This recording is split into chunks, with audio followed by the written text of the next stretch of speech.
All right, welcome everybody to today's chat. We have a big update. There's a lot of things going on with the Clarity Act, which I have the latest information on that. We did see Securitize making a big announcement today with the New York Stock Exchange. So I'm going to talk to you a little bit about that. I did make a video on that already today. Excuse me. There was some impact to Circle's stock price, where I'm going to tell you why that is, or what the rumor on the street is. And then we have a lot of information about what's going on with the stuff overseas and how that's affecting everything. Like there's a flurry of updates with that, and markets are going like up and down because of those updates. And I just want to kind of give you the latest information that I have so you can be best prepared. But let me just check in real quick to see how everybody is doing. AK Scarface, first one here. Great to see you, man. I hope you are well. We have Boom, haha. Great to see you. Peter O'Neill's in the house. Great to see you, Peter. Jordan's here. Jordan says, great to see everyone. Sensei, what was that clip I saw you saying to buy Ripple stock and not the XRP token? I didn't make a clip about XRP stock, to buy XRP stock and not the token. Are you sure that was, if was it like, you sure it wasn't AI generated? No, I don't recall making a clip like that. Can you email me the clip? I don't know if maybe my shorts person took what my shorts people usually do is they take my long form content and they find a snippet in the long form and they clip it out. So there might have been something taken out of context. And if we clip that poorly, I will rectify it. But I don't recall saying something like that. I probably wouldn't say something like that. So let me just, if you can find it, send it to me. If you're in Kryptonaires, if you can link it to me, that would be the easiest thing to do. Just DM it over to me and I'll take a look. We got Sveta here. We got Christopher. Sveta, I saw you inside the Kryptonaires Discord, didn't I? You're in there, man. Great to have you, brother.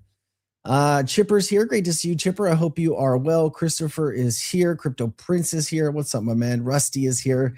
Checking in from Australia. Rusty, I'm always looking for you in the chat, man. I'm glad you're here. OSOK is here. Great to see you. The Winter B. Always a pleasure to see you, Winter B. And just everybody else, man. I could say hi to you guys for half an hour, but let's do this. If you're on X, please reshare out the space. If you're on YouTube, hit like. That is a really big help to get this in front of more incredible people like yourself. And I do appreciate all the support on every video that you guys give. Like it means the world to me. Just so you know. Okay. Man, sorry if I am a little, I've been up since 5. I've researched and created 5 videos today, and I as well as researched another 3 videos. I'm trying to pre-plan some content for vacation. So if I'm a little out of it, that's because I'm doing too much. All right, let me put myself down here in this corner so you can see the screen. So Hunter Horsley of Bitwise says, it's all actually going to happen for crypto. Feels like we are in the last window of time where it feels like we're in the last window of time where that's not yet obvious to everyone. So, I mean, we keep talking about this, right? Like, it's funny when you go from December to now, you can see that like 50% of people are not watching content. Maybe it's a little bit more. And people just checked out at the wrong time, right? They kind of gave up on understanding like what's going on. And we've had so many updates in the last few months about developments, about key infrastructure, plumbing being redone. And it's all kicking off this year. Like it's all happening as like we are going day to day here. And it's just crazy to see the disconnect with retail kind of turning away at the wrong time. I think people are still, in this 4-year cycle mindset, and they're like, hey, I'll come back in 2028, prices will still be here. And hey, maybe prices will kind of still be here, but they're, you're kind of betting against the market where everything is coming to a head at one time. And, you need to have a more longer term view here, I think. All right. Let me show you this. This was what it was announced today. We've Securitize says we've signed a memorandum of understanding with the New York Stock Exchange to support the development of tokenized securities markets. Securitize has been named as the first transfer agent eligible to mint blockchain native securities on the upcoming New York Stock Exchange affiliated tokenized securities platform. It also says, as part of the MOU, New York Stock Exchange plans to partner with Securitize as a premier design partner in the development of transfer agent program intended to support on-chain settlement of tokenized securities. Now, Securitize is hooked up to a bunch of different technology, but they are in fact hooked up to the Ripple and the XRP Ledger, and of course RLUSD. And it wouldn't surprise me here if there's some kind of maybe deeper connection here. If you want to use maybe RLUSD and settlement through this, we don't have anything official. There's nothing I can show you to point and say, hey, Securitize says through this new partnership with the New York Stock Exchange that XRP or RLUSD will be a settlement. But there's plans within plans here and connections within connections. And I do think this is going to be the first of many companies that are going to be here. I wouldn't be surprised if Ondo is probably another company that gets announced here. Like I'd imagine they're going to target some of the biggest tokenization engine projects, right? Securitize has a large share of the market, world's largest tokenization platform. So they start here first, and then I'd imagine they'll start announcing other ones. The collaboration will focus on establishing the regulatory, operational, and technological requirements for tokenized securities infrastructure. This work is expected to support Securitize's role in the approved transfer agent platform.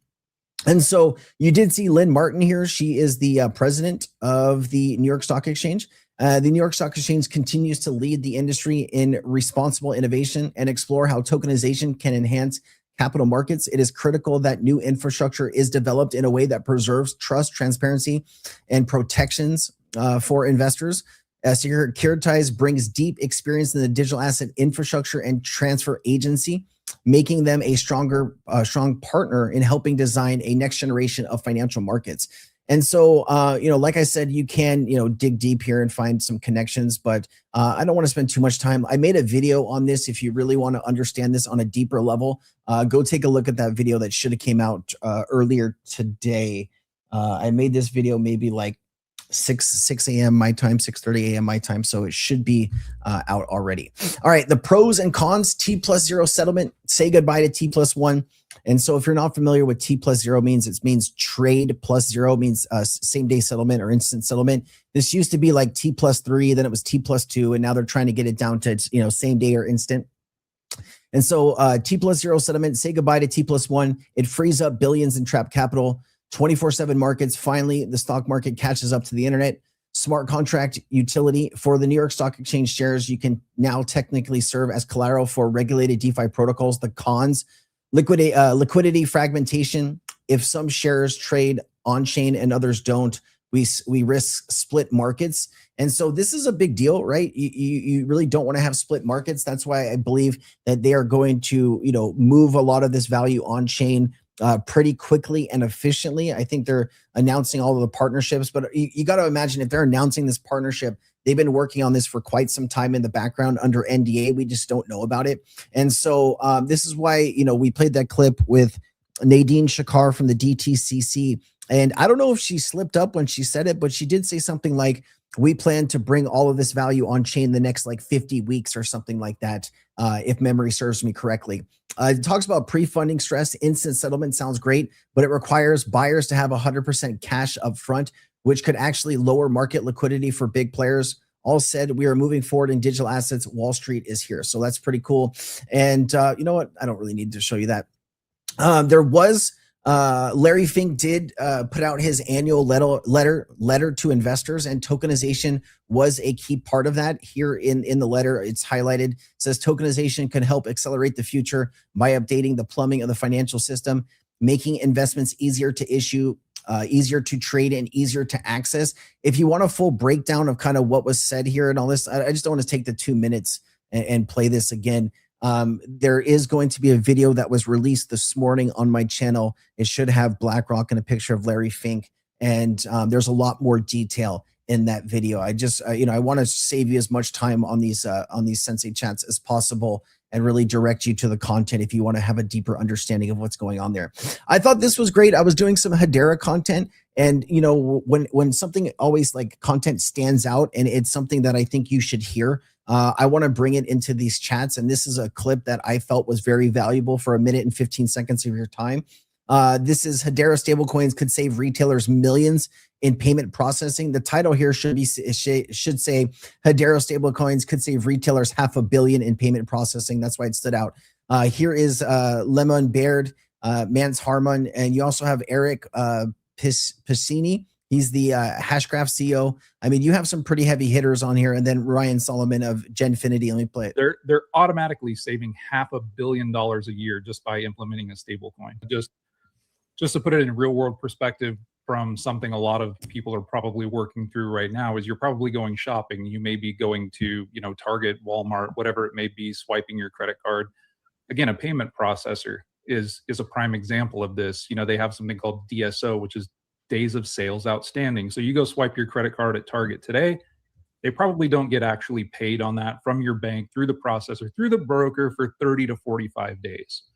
Now, Target, obviously, they need cash flow, they need capital. So their bank typically offers them, a line of credit based on their days of sales outstanding at a treasury rate plus 50 basis points, whatever that may be. Now, at the scale of Target and Walmart, that's somewhere between $400 to $500 million just in interest payments on that 30 to 45 day float. Now, if Target decides, you know what, let's just go bank to bank and issue a stable coin and settle this in 3 seconds, let's give them the benefit of the doubt and say 20 minutes. They're automatically saving $500 million a year just by implementing a stable coin. Oh, wow. Okay, cool. You know what? Jordan did send me the clip. Let's take a look here at the clip. What does it say? Yeah, if you want to buy Ripple stock, you need to go buy Ripple stock. Buying XRP will not get you really anything to do with Ripple itself, right? Any of the profits or whatever that looks like, nothing to do with it. You're buying XRP, the token of the XRP Ledger. And, if the XRP Ledger is used on a massive scale, like we believe it will be used, that value of that token will go up with the value of the entire network, right? As it processes, as it does more, as it moves, hopefully trillions of dollars per day on the network. And that would be the go-to blockchain for a lot of institutional use, whether it's for remittances, tokenization, custody, real world assets. I mean, there's so many things here that the XRP Ledger was built for purpose for. I mean, the DEX that's built into it and the institutional use cases on that could be endless. So we're really looking forward to seeing, all of these things finally put into place. And what will the crypto market look like? Yeah. So I think you just maybe misunderstood that, Jordan. It wasn't telling people to buy XRP stock over. I think what it was, there was a comment about, I can't remember what the video was, but I was replying to something that was in one of my long form videos where somebody was talking about buying XRP stock over XRP itself. And I just wanted to explain what the difference is between owning a share of Ripple and then owning XRP, the token, right? There's a massive difference there. So I think that's just a misunderstanding, but I appreciate you sending that to me and how we can address that really quickly. Man, that was awesome. Thank you, man. All right. And then I did think this was helpful. Kraken looks like be making moves, listing Hedera native tokens, which could be a sign that the community could be getting bigger, more value flowing into the HBAR ecosystem. Let me play it. Kraken seems like they're on a great path, and so the partnership is really positive. Yeah, I'm curious to see what this lends itself to later. Does having HTS tokens for projects on Hedera being on a tier 1 centralized exchange, which we hadn't had before, is that going to drive more interest in Hedera, drive more retail adoption? Are we going to see people wanting to look into maybe launching more assets on the network because they know that there's a path to be able to get things like a tier 1 listing? So excited to see sort of what the future holds for that. All right. And you want to see more exchanges listing tokens. Okay. Here is the update we have so far with the Clarity Act.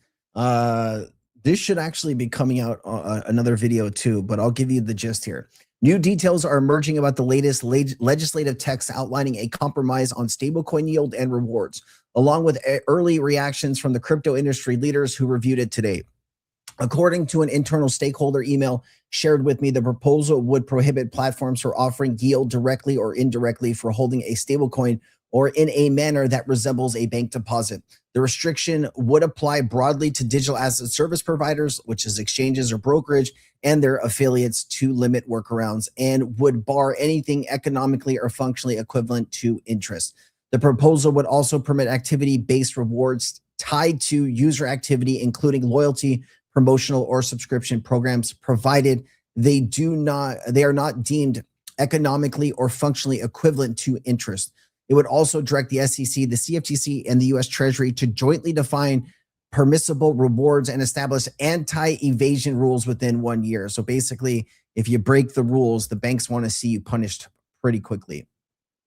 One industry leader who reviewed the text today tells me that the draft is a departure from what had been previously discussed within the White House. A departure, which means that, this is a surprise, right? I mean, maybe they weren't exactly thinking the text was going to be this bad, but apparently when you're using the word departure, that's kind of what I'm getting from that. Warning that the economic equivalent standard is vague and could be interpreted more restrictively by future regulators. They also point to limits on tying rewards to balances or transactions amounts, which could make incentives difficult to structure. Overall, it is a more narrow and restrictive approach toward crypto, they said. Another says that the text is largely in line with expectations and reflects a balanced outcome, preserving transaction-based incentives while making clear stablecoins cannot function like interest-bearing bank deposits. So some are saying that it's more restrictive, some say are not. Paul Barron said clarity, cluster F. We know that Senator Tom Tillis kept it a secret. The impact DeFi protocols that offer set and forget interest on stablecoins like holding USDC to earn APY are now under heavy pressure. The workaround to stay legal DeFi yields must be activity-based. This means rewards must be tied to specific actions, such as providing liquidity to a pool, participating in governance, voting, and or validating transactions. Purely passive rewards are now legally restricted to prevent crypto from competing directly with bank savings accounts, assuming Coinbase is already working on some creative ways to get around this. Now, Sander Lutz says, lots of crypto side worry right now over the proposed stablecoin yield compromise on market structure, but the new language would allow for yield on staked stablecoins. Two sources tell me a potentially significant win for crypto. Staking could be an easy passive way for crypto users to earn yield on their stablecoins. The real question becomes whether such an allowance would trigger outrage from the banking lobby, which might view staking rewards as too much of a threat to their business. Banking is reviewing the compromise language today on Capitol Hill. The banking industry would be crazy to accept that as any sort of compromise. Another source who has been closely following negotiations. So it tells me that these guys are not like, it tells me that we're still not there. People can say we're 99% there, and banks are not going to come around, right? They're just going to keep moving the goalposts. And like, even if we're trying to compromise, they're just going to keep moving the goalposts. And the crazy thing is, stablecoin yield, that should have been negotiated during Genius, not negotiated during Clarity. And so banks missed the opportunity. They did have a seat at the table. They did not want to do anything about it back then. And now they're trying to renegotiate the past, which is pretty frustrating. Now, if it's passed like it is now, obviously the language in the bill, a judge or a regulator could look at that language and I don't know how that's going to be in the future, but it does kind of seem like there would probably be lawsuits after the fact about questioning, is this program legitimate or not? But hey, that'll be fun times to talk about and report on. It does feel like, if it gets passed the way it is here, that instead of just holding, like if I had $100 in my, let's say Uphold account and I was earning 3% on that, that would go away. The thing I would have to do is maybe Uphold would have to offer like a staking, like I would have to stake the $100, sign a transaction, and then I could earn yield. So it's just doing an extra step or a process, but obviously banks could come back and not be happy with the language, and we could be fighting about this all over again. Now, the issue that we have here is we have a limited window. There's only roughly 7 months left before midterms, and there's only 3 months left when senators are going to be working. So that's kind of a cushy job. Yeah, there's a very limited time here to get this done. And as of right now, correct me if I'm wrong, but I think President Trump has said that nothing else will get passed until the Save America Act is passed. So I don't even think if senators wanted to push Clarity Act through at this point, I don't even think they could vote on it. I could be wrong on that, but I'm pretty sure that's what I've been reading online. So we'll have to, see how that plays out. Are we talking about pineapple on pizza? What are we talking about over here? You guys got me distracted. I'm hungry and you guys are talking about Hawaiian pizza. All right, let me continue here. The Clarity Act needs to pass by April or it's dead. Here, this is what I was talking about. More soon. Why? Why does it need to be on the floor by April? Because they're going to adjourn, they're going to go back to campaign, and there's going to be elections. There's just, if it doesn't get going really soon, I think that the likelihood of it passing, if it doesn't get out of committee by April, the timelines for it to get passed in Congress before recess in August, it kind of evaporates. And so, yeah, it's like you might wait probably, I mean, there's an outside chance you could wait 6 years to get legislation on this again. So they really kind of got to get this moving. Okay. So, oh, wow. Okay. So I didn't realize it was that tight. So basically, if this comes back to the floor in April, which is kind of what's being previewed here or insinuated, if it doesn't pass, then things take too long for them to do it again before they take their summer vacation. And then after summer vacation, everybody's in midterm mode anyway. So there's no time to pass laws. There's no time to pass anything. Right. Wow, that's pretty stupid if you ask me. Now, I'm still learning about this, and so I just saw a post about this. So don't shoot the messenger here. We are waiting for more confirmation, but I did see Circle's stock price tank today, and I was like, is this due to the language in the Clarity Act bill? Like, is that why? And I saw this post, and so I don't know if you guys heard anything about this, but it says Circle is dead. Froze USDC on 16 legit business hot wallets over some undisclosed US civil case. Exchanges, casinos, Forex ops, zero connection to each other. Any basic analyst could have identified these were operational wallets in minutes. They didn't care. Circle, a lawyer, a forensics firm, and a judge just killed innocent businesses overnight. So I guess I'm still trying to understand this. I guess he's talking about this Zach XBT post. It says breaking: Circle froze the USDC balance of 16 hot wallets in various businesses late yesterday. I spoke to one of the affected businesses directly, and they stated that it was due to an ongoing US civil case. Those details are not yet disclosed. I reviewed the on-chain activity and exchanges, casinos, Forex, blah, blah, blah. Why was this request not properly reviewed by Circle? For those unfamiliar, a crypto business has a hot wallet to process the bulk of transactions for users. An analyst with basic tools could have identified within minutes that there was operational business wallets from the thousands of transactions they processed. Now their businesses and operations have been negatively impacted by Circle lawyer and forensics and judge. So we still need to get some more information on this. Obviously, Zach is regarded as one of the best researchers in crypto, hands down. Like, I think when you're talking about who is the best, I would probably say Zach and maybe someone like CoffeeZilla. I really do enjoy his deep dives. So, issue here is, yes, you probably, if you're going to freeze somebody's wallet, you probably should have some kind of investigation done. Now, we don't know the backstory. We don't know if some type of judge ordered Circle to do that. I think we need some more information, but it's just like if a judge orders, the government, if the government asks a judge to freeze somebody's bank account because of something illegal that they believe has been done, that's what's going to happen, right? And so you can't have this, you can't move all of this money on chain and not expect the rules to come with it. Now, we could agree or disagree with, what that looks like, but at the end of the day, there probably should have been some more due diligence here, but this is how it's going to be, right? You're going to be able to freeze and claw back and prevent certain activities. And, I'll have to learn more about this, but I think this is why Circle's price tanked. Earlier I didn't have this piece of information when I was doing this video. You know, interesting to see it drop from like just over 125 down to 103. Yeah, we'll see how that plays out.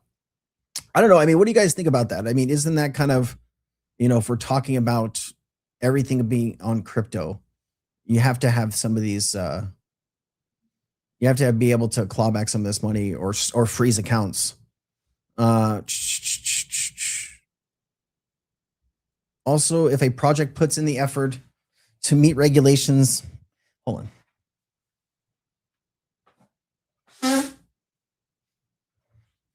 My nose was itchy there. Also, if a project puts the effort to meet regulations in the EU and the US, then they're seen as more of a reputable because navigating it is a pain in the rear. All right, fair enough. Sensei, what do you think about Ondo? Do you think it's worth investing in? Well, Calvin, I can't give you investing advice. What I can tell you is that I know a lot of people do have a lot of positive things to say about Ondo, and they do have some real legitimate partnerships. You know, let me see here. Who are Ondo's biggest partners? You got like BlackRock. Who are Ondo's biggest partnerships with financial? You know, Ripple is actually partnered with Ondo as well. So I mean, it's not it's a pretty big deal. I mean, yeah, you got BlackRock, JP Morgan, Wellington Management, MasterCard, Chainlink Consortium, Swift, and the DTCC.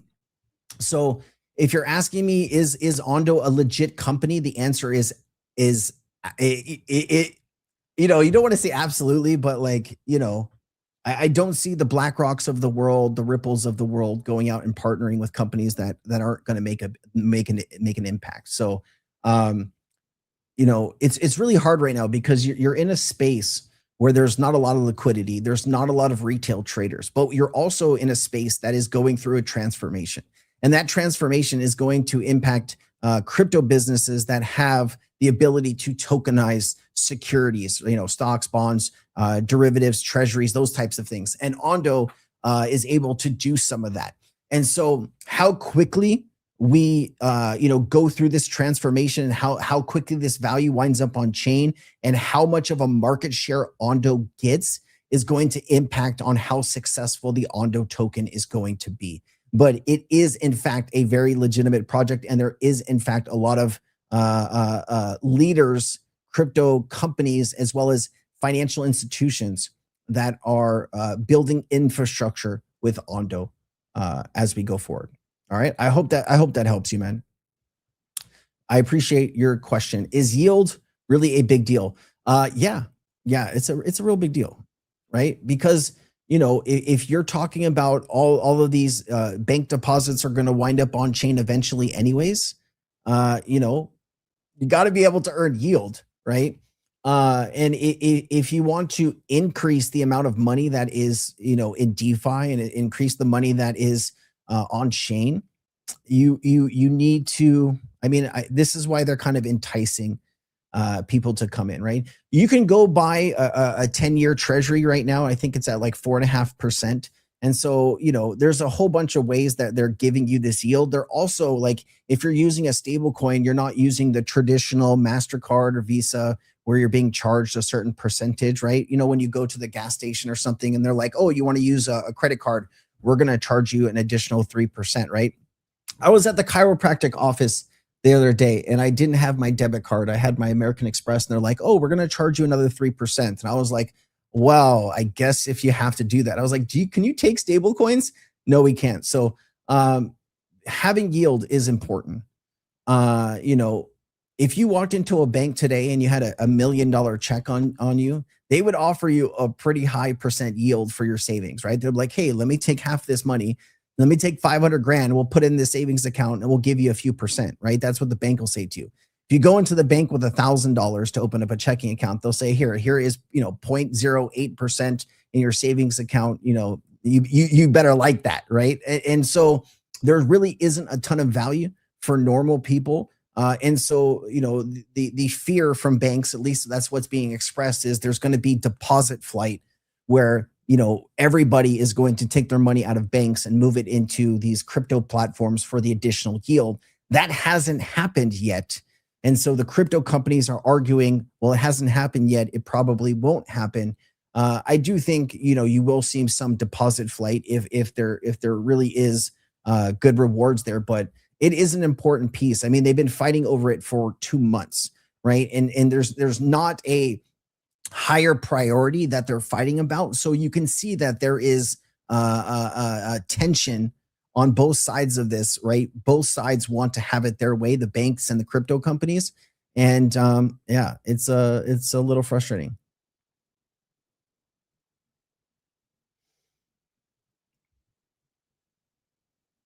Hold on, I was just trying to read some of this chat. Let me see here. Brazil is big on XRP. BlackRock references Brazil as one of the 2 biggest adopters of blockchain. Yeah, I mean, well, there's only a few countries that have, you know, this kind of new instant payment system, right?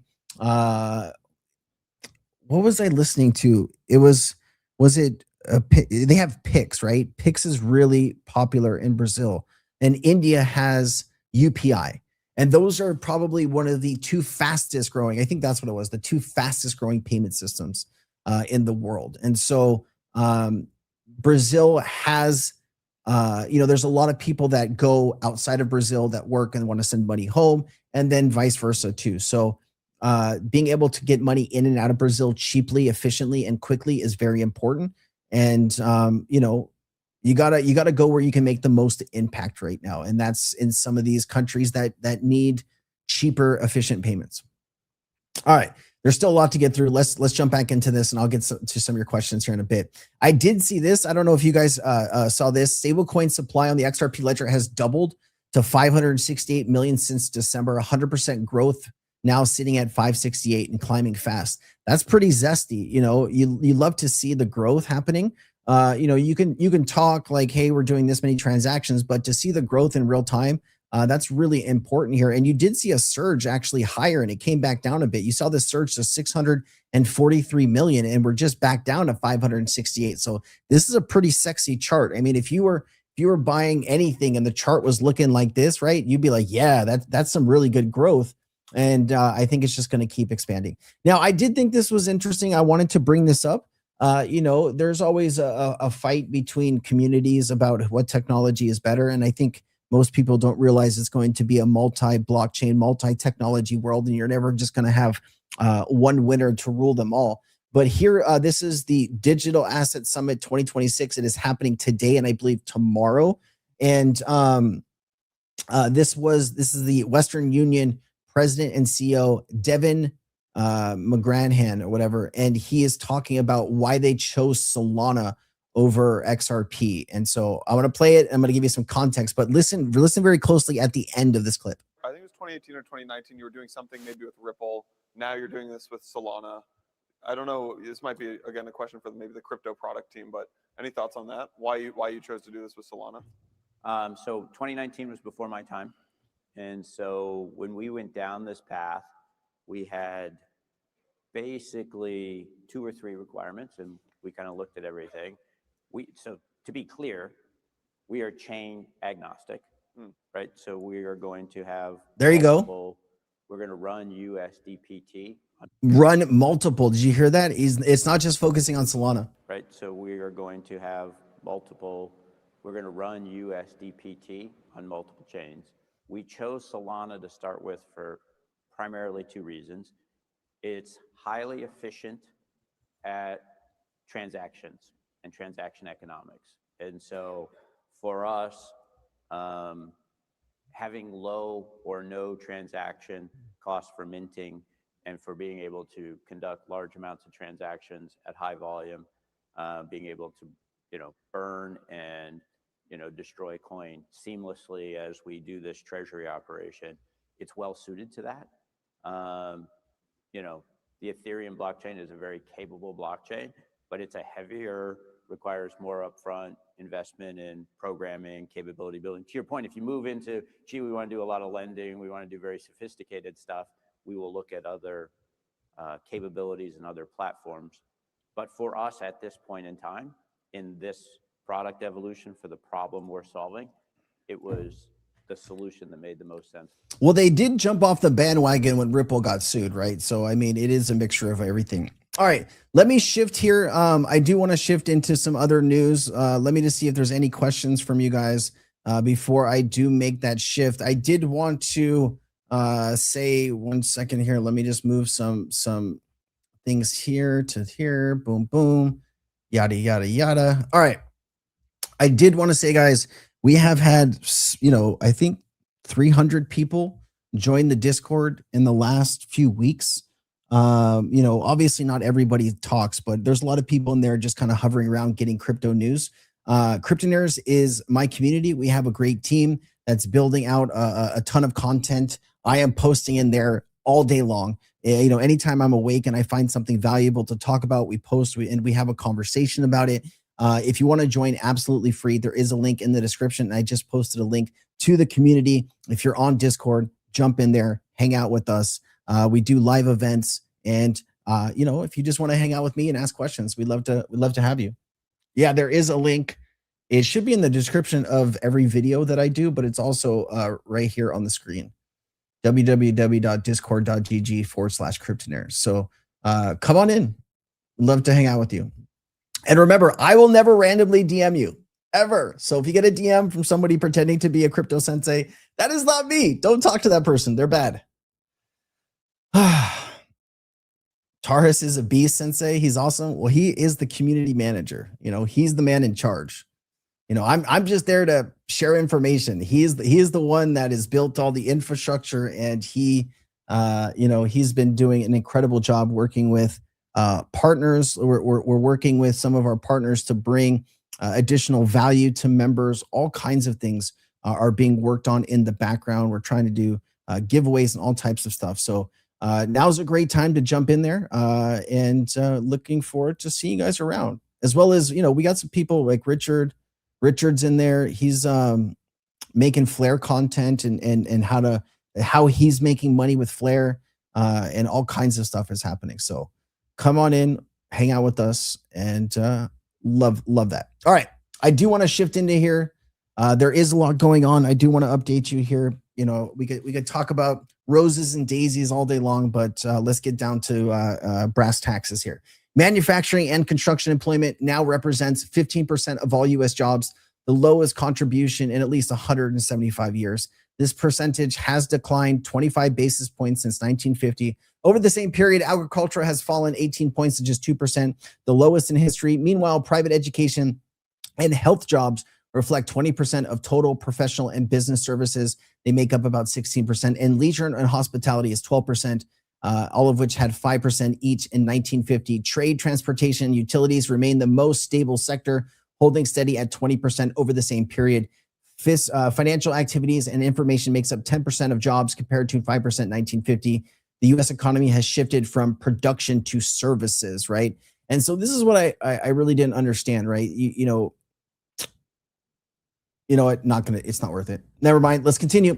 Hedge funds are dumping cyclical stocks at an aggressive pace. The long-short ratio of hedge funds in U.S. non-consumer cyclical stocks, which include energy, materials, industrials, financials, and real estate, is down to 1.68%, the lowest since May 2025. Hedge funds have sold stocks in these sectors for 9 consecutive weeks. Sales accelerated after the Iran war began on February 28th, completely wiping out all cumulative net purchases since the start of 2025.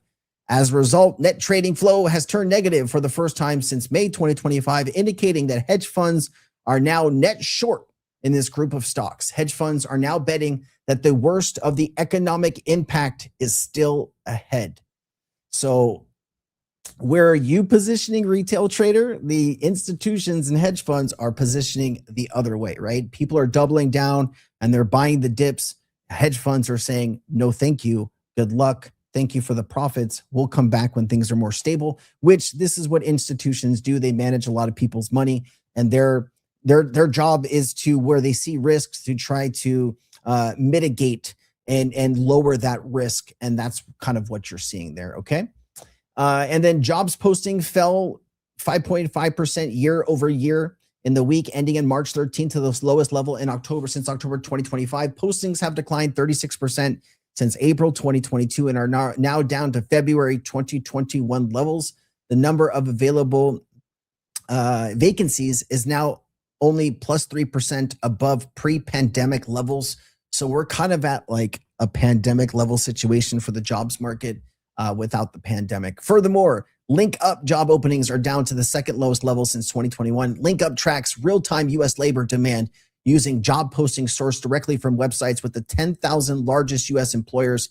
U.S. labor market is weakening and it's spreading. So the goal here with tariffs was to, gin up the labor market, right? To bring labor jobs back, I guess you would say, manufacturing jobs. And that really hasn't had the effect that we were hoping it would, which we kind of talked about that like a year ago when all of this was happening. I kind of told you that, when you're talking about kind of repositioning your whole economy around manufacturing, that's going to take at least 10 years to do. I showed you examples of how long it took China and how long it took India and other places in Mexico. And I mean, some of these places, it took 30 years to become one of these kind of manufacturing hubs. And it was just not ever going to work like that. And so now we're just dealing with the numbers and, hopefully we'll have a different economic policy going forward, but we are doubling down on tariffs. And so, I don't, it's going to be more of the same. It is what it is. Risk appetite among retail traders is plummeting. This is really what's affecting some of the crypto market as well as the stock market. Retail trading activity as a percentage of total stock volume is down to 8.1%, the lowest since Q3 2024. This percentage has nearly halved since November 2025 peak of 15%. By comparison, the 2021 meme stock mania high was 11.5%. Retail market participation is now in line with levels seen during the 2020 pandemic. So actually some retail traders here are hitting the brakes. And so this is not great for any markets. Obviously, when people are too afraid to invest, they are pulling back and keeping their money on the side. And so this is where you really need to take a hard look at the data and understand that you could be entering a recession type level situation if something isn't done very soon here. Let's see. Meanwhile, the ODTE option volume as a percentage is down to 57%, the lowest since Q1 2025. Retail is rushing to the sidelines, rushing to the exits. All right, now let me try to figure out what's going on here. There's been, I can't tell you here. Let me just go through this. Trump says that the U.S. is talking to the right people in Iran, and they want to make a deal badly. No leaders left. The leaders are all gone. Nobody knows who to talk to. But we're actually talking to the right people, and they want to make a deal so badly. You have no idea how badly they want to make a deal. And we'll see what happens. I want to thank Pete Hegseth, the job you're doing over there. Okie dokie. And then we also have this. Oh, here, I should have played this before. So this is kind of crazy. And, I don't know what's going to come of this. Probably nothing. But 15 minutes before Donald Trump's True Social post talks with Iran, there was an odd peak in market activity and somebody made hundreds of millions of dollars. Let me show you this. It was a really massive moment when Donald Trump came out, did this the social media post basically saying that talks were underway. And a lot of people thought, as a result, maybe this war might be over, or at least this might be the beginning of the end. But there was something kind of interesting going on behind the scenes. I want to show you about that because you'll probably remember at that point, markets went crazy. A lot of people selling off oil, buying shares because they saw a big opportunity to make money out of this. And here's what's striking. If you look, and what we're looking at here is just the volumes, how many people were doing the buying and selling at any given time. If you look at when Donald Trump made that post, it was 11:05 UK time, there was a massive flurry of activity immediately afterwards. Not surprising at all. But here's what is surprising. 15 minutes before he made that post, someone or some group of people made a massive trade. One of the biggest trades that we'd seen in that market up until that announcement, leaving a lot of people wondering, were they just lucky? Was it a really well-timed, good guess? Or did they actually know what the president was about to announce? Because when you take that that trade on this market and the other oil markets, they have made hundreds of millions of dollars. You know what's funny though? This isn't the first time you've seen stuff like this. And so that's just where we are right now. And so I just thought that was interesting to point out. Somebody knows what's coming and they're betting in the markets before it happens. Traders place 580 million worth of oil trades 15 minutes prior Donald Trump's post about a potential peace deal. So somebody knew this was coming, this tweet was coming, and 15 minutes they lined up $580 million. Details include 6,200 Brent and WTI futures contracts were traded between 6:49 a.m. and Eastern time and 6:50. 1.5 billion in notional value worth of S&P futures were traded at the exact same time. It is not known whether one entity or several entities were behind these trades. These trades likely generated, actually it was, several $100 million worth of profit, but hey, all good. At least somebody's making money in this market. Great to see that. Iran says non-hostile ships can transit the Strait of Hormuz. We're still waiting to see if that actually plays out. And on the talks of a peace deal, you did see crude kind of dump here from in the 90s down to 88. And so Iran on potential U.S. ground invasion. So although that we're talking about maybe a peace deal, there is still a bunch of troops headed to the Middle East. And so Iran has been preparing for some type of ground invasion by America for decades. And so for years, we have been waiting for Americans to entry. Just one message to American soldiers: come closer. It looks like they're trying to bait the U.S. here. The U.S. is preparing options for military escalation in Iran, including potential boots on the ground in case peace talks fail. A White House official says that the situation is fluid and Trump wants to see if Iran will make a deal. If not, we're going back to the bombing and probably boots on the ground. So U.S. and a group of regional mediators are discussing the possibility of holding high-level peace talks with Iran as soon as Thursday. Volkswagen is in talks with Israel's Iron Dome makeover to actually switch one of their production lines to start making missiles, which is kind of crazy. You're seeing a German car dealer here, which actually has some big plants there, now maybe getting into missile defense. So I guess that was kind of inevitable, but I just thought that was something that just popped into my news feed. And then here you go. The 1 month ceasefire situation. Israeli media is now reporting that the U.S. envoys Witkoff and Kushner are preparing for a 1 month ceasefire with Iran. This ceasefire will be utilized to hold talks as the war nears its end with the fourth week. But will Iran accept it? It has become increasingly clear that Iran's primary source of leverage in this war has been their ability to dictate the narrative in capital markets. If a ceasefire is announced, driving treasury yields and oil prices lower, Iran loses a significant portion of their bargaining power. This points to a further rejection of peace talks by Iran. However, it is clear that there is a lot happening behind the scenes and that war appears to be closer to its end than its beginning. We expect immense volatility ahead. Also here, Saudi Arabia and the UAE are itching towards joining the U.S. and Israel war against Iran.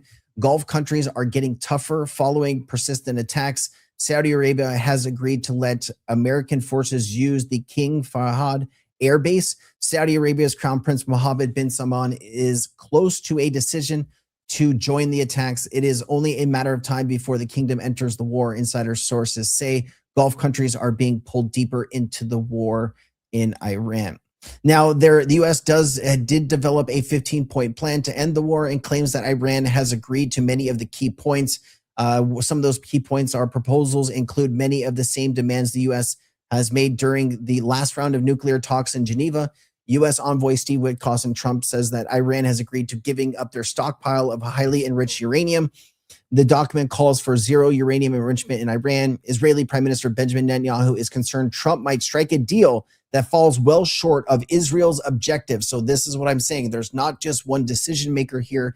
There is many. You have the Gulf countries, you have Israel, you have the U.S., you have Iran, and you're going to get all these people in the same room together and talk about peace. Let's hope that's the situation. And so US and Israel officials are planning for another 2 to 3 weeks of war, regardless of peace talks. So it's very confusing what is coming out here. Like, if you can keep a straight face, I don't know how you do it. It does look like the US has now spent close to $30 billion so far on the war in Iran, and they're asking for another 200 billion, with another 15 billion for farmers, a bailout for farmers, as they have been hit hard because of tariff policies in the last year. Stock market closes a day with the most fear since Thanksgiving. So even though there's all these talks with peace, there is a lot of fear in the market. Asia is highly exposed to the war in Iran with an energy shock. The Philippines and Vietnam sources a 95% and 90% of their crude oil gets imported from the Middle East. This followed by Singapore, South Korea, Taiwan, Malaysia, and Thailand, each importing 70% of the region. India and China, the two largest oil buyers in Asia, rely on the Middle East for 55% and 50% of their crude imports, respectively. By contrast, the EMEA nations like Turkey, South Africa, Tunisia, and Central and Western Europe imports less than 20% of oil from that region. Energy crisis is rapidly accelerating. The issue you have here is some of these countries make really important chips and AI things that go into all of the investment that all of these big companies are doing with data centers. And if you can't get the chips, you cannot create the data centers. And so that could obviously have an impact on everything. All right, I know that was a lot to go over. Let me just check in with the chat to see how you guys are doing and see where we are at. The fog of war, I did see something that that Iran didn't want to negotiate with Steve Witkoff and with Jared Kushner. I mean, I thought that was pretty funny. Why would you want to negotiate with somebody that is a real estate developer? Like, what does he know about ending wars and things like that, negotiating peace? Here is the OSINT technical. Iranian officials told the US that they do not want to re-enter negotiations with Witkoff and Kushner, and would prefer to talk directly with JD Vance. So that's actually very interesting. JD Vance, I mean, that is going to be Republicans' front runner in 2028. So it would make sense that he would have maybe a bigger role to play here. So we'll see how that goes. And I think maybe talking with JD Vance, they would take it more seriously than Jared Kushner and Steve Witkoff. So Trump is talking to Iranian leaders, CNN, BBC, talking to terrorists. Trump is talking to Iranian leaders, CNN, BBC, talking to terrorists. I need some more context on that, my man. Who is splitting monthly investments between XRP and Tau? Tau. Why does that sound familiar? Tau. Hold on. Why is my mind blank on Tau? TAO. BitTensor. Okay. Yes. Okay. Yes. That's actually that's a pretty wise strategy. I know that BitTensor has been climbing actually with the market going the other way, which has been really great to see. Look at this. It's up 100% in a month. I mean, that is great to see, man. It was 168. Now it's 335. Strong. That is very strong. Up 19%.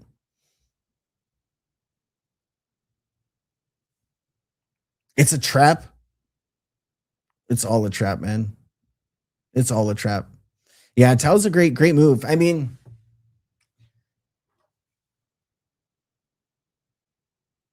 oh man, the construction in my building's just getting louder. They're getting closer floor by floor. I don't know if you guys can hear that, but oh man. Yeah, it's been pretty bad here on Oahu. We've had some of the worst rain that we've had, since I can remember. And, there was some really bad flooding in neighborhoods, cars getting washed away, animals getting washed away, houses getting washed away.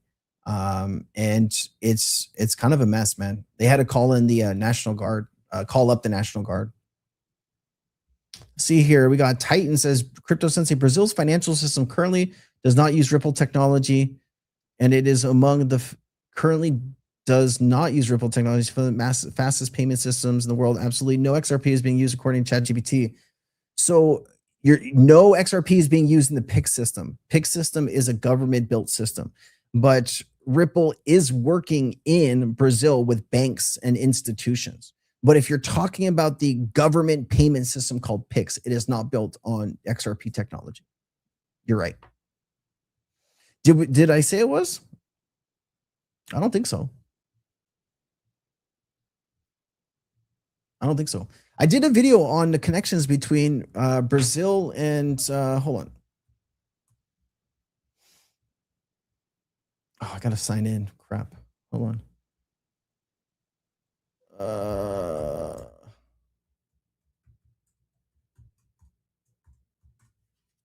Okay. Oh, and I gotta do this.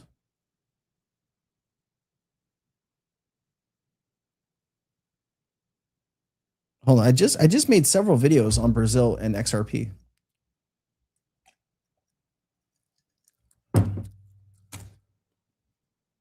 Man, I'm gonna have to move.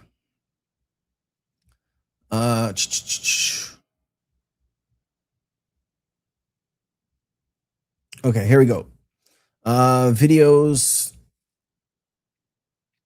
Man, when you make so much content, it is hard to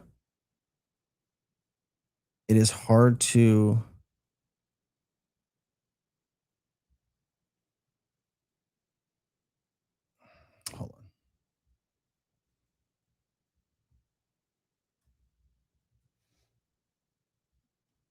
Yeah, here you go. Right there. Go watch this video right here.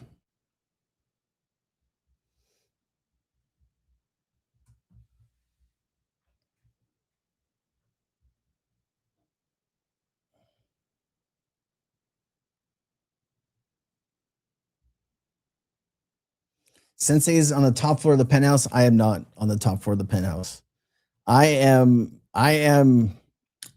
We could probably live in a nicer, newer building, but it would be a lot more expensive. Like I'm choosing to, I have everything I need and I'm using all of my extra money to buy more crypto. So I'm good with that. What is happening with the Clarity Act? If you go back to the chat, like maybe 15 minutes in, there is a 6 or 7 minute section on the Clarity Act. Basically, just to try to catch you up here, we've gotten some more information that the current text has been shown to banks and crypto insiders about what the Senate has kind of come up with, and it does look like they're getting rid of just being able to earn yield by just holding the stablecoin. You're going to have to do something else like staking or some type of movement, some next step with the stablecoin to earn yield. But the banks have still not agreed yet to this new bill. So if you go back in the chat, let me just show you where it could be.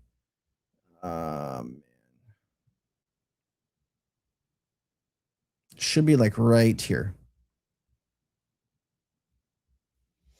It should be right. Like if you just go back and you look at the screen, you're looking for this. One industry leader who viewed the text today tells me the draft is a departure from what had been previously discussed with the White House, warning that the economic equivalent standard is vague and could be interpreted more restrictively by future regulators. Overall, this is more of a narrow, restrictive approach toward crypto, he said. And the proposal would also permit activity-based rewards tier to users, including loyalty, promotional, and subscription programs. So according to an internal stakeholder email shared with me, the proposal would prohibit platforms from offering yield directly or indirectly for holding a stablecoin or in a manner that resembles a bank deposit. The restriction would apply broadly to digital asset service providers, brokers and exchangers, and their affiliates. So it's not set in stone yet. They're still trying to go back and forth. Honestly, it's pretty bad. Robert, today diesel was $2.99 in Australia, and apparently we have 10 days left before the country runs out. I saw something online about that, but since I'm not in Australia, I don't know if it's real or not. But that seems very scary. And I know that diesel probably powers, you have a very big country, and I'm sure things, move place to place with trucks, just like they do in our country.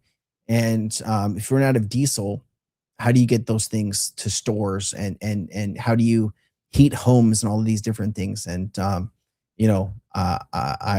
feel for you guys. I really do. And it's really sad to see what you're going through. It's really sad. Is the Clarity Act passing Friday? No, it is not. They haven't even got it out of the banking committee yet. So it cannot move forward that fast. You're looking sometime in April, if it happens, sometime after Easter recess. Now, there is no promises that it gets done though. It still seems like they can't agree on a few things. Mexico president announced CBDC mandate by end of year, all gas stations, government toll booths. I made a video on that yesterday. Hold on. Yep, I made a video on this yesterday here, 1 day ago. 25,000 views. Actually, you guys really like this video. If you guys want to see what's going on in Mexico, I got you. I'm on it, guys. I'm spending 12, 14 hours a day. I'm waking up at 5. I'm hitting my computer by like 5:30 in the morning.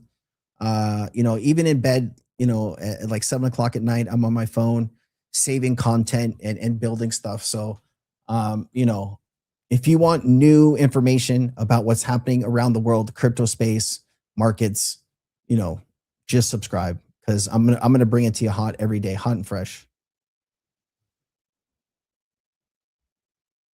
I appreciate you, Raz. Thank you, man.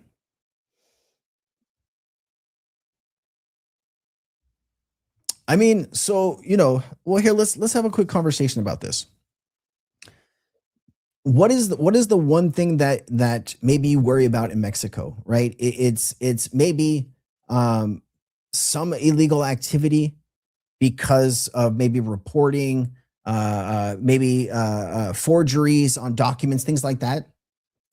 If you move a payment system to a blockchain, you're going to get rid of a lot of the criminal activity, right? Not saying like you're going to get rid of all of it, but you're going to get rid of a lot of it.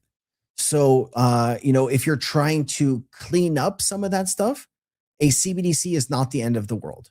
Okay. Now it really depends on if it's a wholesale CBDC or a retail CBDC. A wholesale CBDC is central bank to bank. You would never touch that. Right.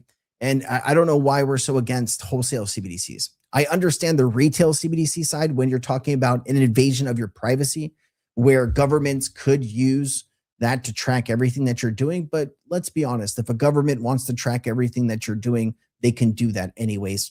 They don't need a CBDC to do that, right? Now, they could do it a little bit more easily, but if you have a credit card or a debit card and they get access to your bank accounts, they see everything that you're doing anyways, right? So, I get the privacy conversation, and we do want to make sure that if we do go enter this world where there is central bank digital currency, that we still have some of that privacy. And what does that look like? Those are conversations that need to be held at a higher level and have more participation from the general public. But if you're trying to clean up some stuff and make the system a little bit more legitimate, tell me a better way than using a blockchain to do that. I cannot think of one. Let's see Bill says. So will Ripple Bank offer us new opportunities to make money without having to pay capital gains? No. Ripple Bank, you're not going to have an account at Ripple Bank. They don't have forward-facing retail branches. Like Uphold has the neobank section where you can do your banking on Uphold. Ripple's not going to have that. Ripple is not going to have that section. So I thought it would be cool to have, like, if you have, let's say, 1,000 XRP or something like that, you could have a bank account with Ripple. That would be like the coolest thing in the world, right? Like, who wouldn't want to do that? But the way that they applied for their OCC bank charter, it does not include retail accounts. Yeah. Sensei, what if XRP market cap gets 3 trillion? Could you predict the price with the multiplier effect? No, Carlos, you can't really predict the multiplier effect because, you know, things are always changing with that, depending on like how much XRP is on exchanges. And it's really hard to get the exact number, like how much XRP is actually available. Zach Rector did some math about market cap multiplier the other day. And I think it was like 490x, but that'll keep changing. And it goes with buying and it goes with selling too, right? And so, you know, the more liquidity that the token has in it, the less that multiplier happens. Like Bitcoin multiplier was larger, but now since there's a lot more money in Bitcoin, the market cap multiplier is much smaller. So it really depends on a bunch of different factors. And, you know, we would just be throwing out random numbers here. And that's not going to be helpful to you in your life. Damn, diesel is 529 in Chicago. Yeah, like if let's just put it this way, guys. If we cannot find an off-ramp here, you're going to have the highest gas prices and diesel prices of your lifetimes. Right? It doesn't matter where you live. That's oil set in the global markets. It's not set in a specific country or a specific state. So the problem that you have now, you could solve all of these issues and sign a peace treaty tomorrow. The problem is you've already blown up a lot of really important infrastructure, and you know, rebuilding that infrastructure is going to take quite some time. Some infrastructure is harder to rebuild than others, and so some infrastructure could take weeks or months to rebuild, where some infrastructure could take years to rebuild. And so the more damage that is done, the longer that pain is going to go on. And so just be prepared. I mean, you can have shorter gas prices day to day, you know, with gas going up and down because of these talks of peace talks. But if that goes a different direction, be prepared for that to go back over 100 to 115 again. And you know, there's some United was predicting oil per barrel could hit $175, $170 by the end of the year. I mean, there's a lot of really things that could happen to kind of make this thing worse. But hopefully cooler heads do prevail and we're able to resolve our issues.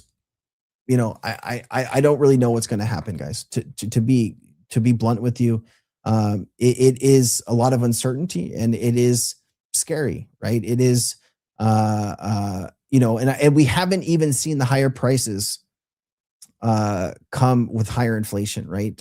Since you know, there's a lot of different products that are made with oil and gas and these types of things.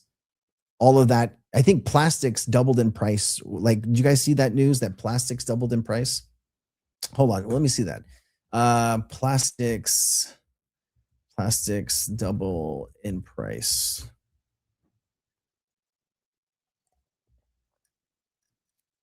Here you go.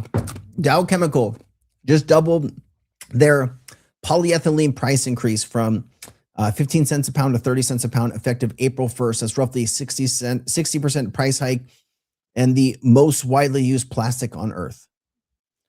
Isn't 15 to 30, isn't that 100? Like, what? I don't know if this person did the math right there, but 15 to 30, it's a 100% increase. Plastic products up 30%. This is the 22nd. That's 8 hours ago.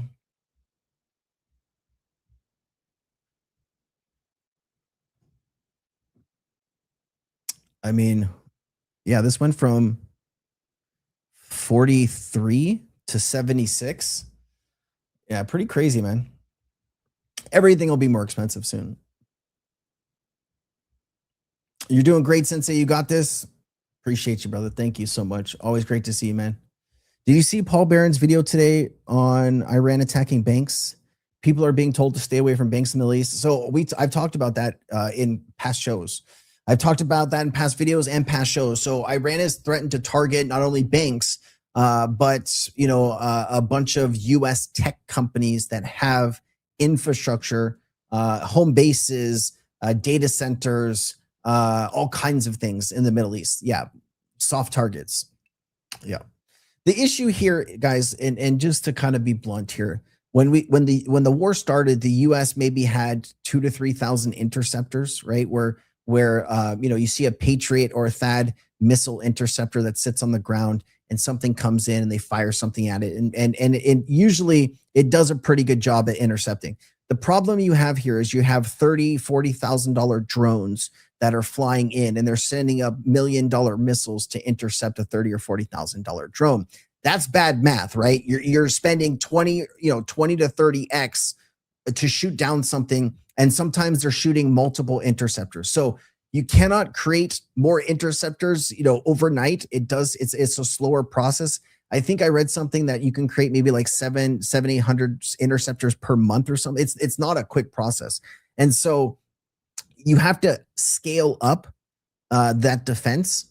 And I think that's why partly they're asking for 200 billion, because they need to scale that up if they're going to keep fighting. Now, Ukraine does have a solution here, which is brilliant. They have been fighting Iran drones in the Ukraine-Russia war for years. And they have an interceptor that costs like $1,500 to $2,500. So they are shooting down 30 to 40,000 Iranian drones with $1,500 to $2,000 interceptors. And so the Middle East, the Gulf nations asked Ukraine, UK was working with Ukraine to bring in some of this technology to help them fight and shoot down some of these drones. So, it is a very complicated process, but we are running out of these interceptors. And when you do, that's going to be a big problem for the US. And so you cannot protect all of these different, you only have so many THAAD systems, you only have so many Patriot systems. And if they're targeting, like a Google building or an IBM building or whatever it is where they're going to target, that's a problem.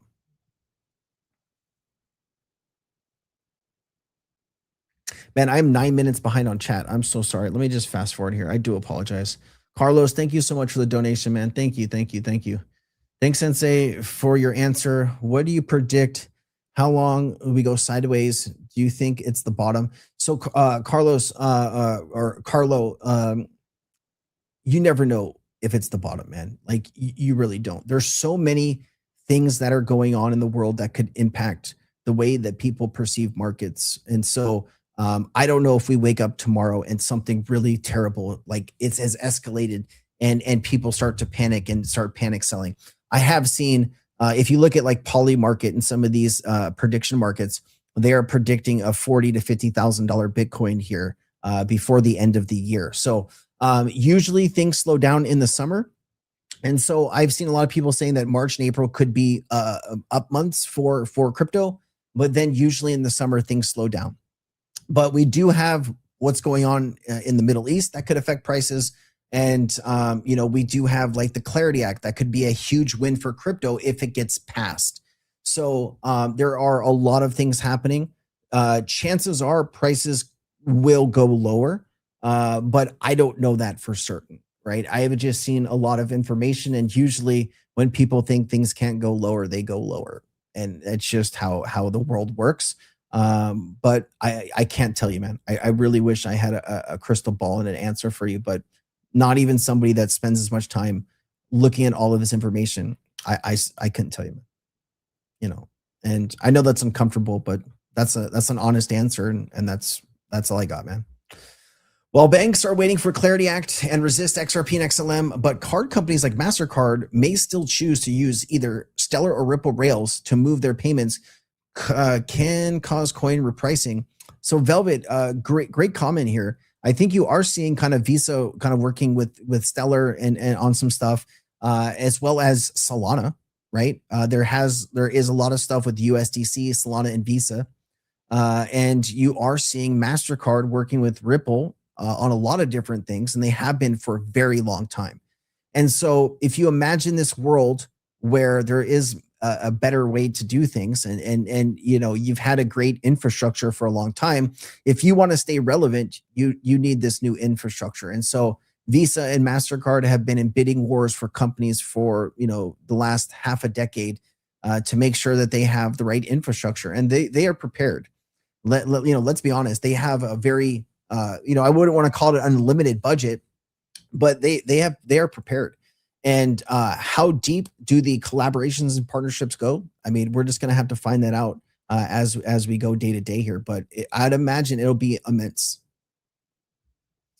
One of many things that gets underreported about the war in Iran is the Iranian folks invested in crypto were able to preserve their wealth while the Iranian currency plummeted. I think that's a great point.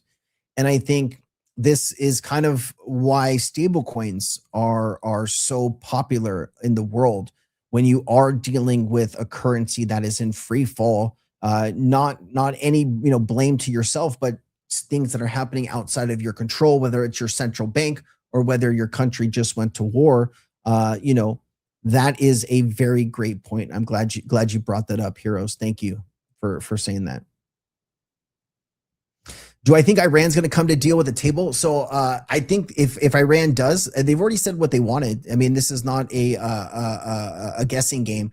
They have kind of come out and said they want, I think, 3 or 4 things. If memory serves me correctly, they want, I don't know if it's an apology, but they want to make sure that they're never attacked again, and they want guarantees, and they want reparations. They want to say, hey, you've now striked 9,000 targets in our country. You've killed a lot of our people. You need to pay for all of those things that you've blown up plus some. And so you're talking about hundreds of billions of dollars, I'm sure they're going to ask for. You are already seeing Iran giving permission to some countries that are moving oil instead of US dollars. If they are going to pay for that oil in, let's say, the yuan, the Chinese currency, they are letting a few tankers through. I don't know how well that'll play out or if that'll continue. But I also saw that Iran is willing to, take a 20% fee on whatever the cargo is. And that, we were working out how much money that could be per year. And you are talking, around $100 billion they would get. So any way you shape this, Iran is either going to keep fighting because they are the country that was attacked, and they are going to fight to the death because that's their only option here, or the U.S. is going to pay them to stop targeting ships in the Strait of Hormuz. Either way, were we better off doing this? There's some people would say, yes, we're better off. And some people would say, no, we shouldn't have done this. I don't know what side you're on, but everyone's going to feel the impact and is already feeling the impact here. And it's a very uncomfortable situation. And so instead of a place where we're lowering rates and, printing money and we're getting stimulus and everybody's having a good time spending like a drunken sailor. Now we're going to have to print money to prop up the US economy. And, who's really benefiting here? It's going to be higher inflation for longer for everybody. So I don't know, man. I don't think some of this was well thought out personally. If you listen to what Trump says, he said that he didn't believe that Iran was going to close the Strait of Hormuz when a lot of people told him that was going to happen. And I think he thought it was going to be like Venezuela, where he could kind of do what he wanted and have a clean operation. And it didn't work out like that. And so the issue you have here, and not to get to one side or the other, anywhere you want in Iran, you can launch a drone. You can launch it off the back of a truck. You can launch it still. They're very easy to get off the ground. You pre-program them in, so really jamming doesn't work too well. And they have a range of 2,500 kilometers. And so when you're talking about the Strait of Hormuz, you got about 21 miles wide, but the shipping channels are only 2 miles wide each. And if you have an incoming missile or an incoming drone, if you have an incoming missile, you have like 30 seconds to react. It's very quick. You don't have 5 or 10 minutes to decide if you're going to shoot that down or where it's going. There's something coming at you and you have to press a button within 30 seconds. You also have to have something in a range like a plane or a ship that's going to shoot that down in that 30-second time window. It's very quick. And so that is just a very difficult situation to be in, as well as Iran has, mines and different things that they can do. So they really do have a lot of control here. And you're going to have to pay them to quit.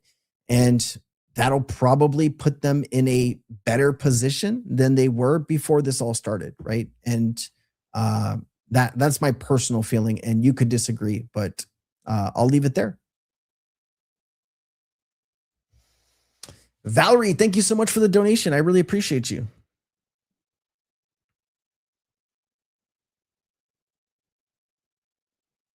Bodana, great to see you. How's it going?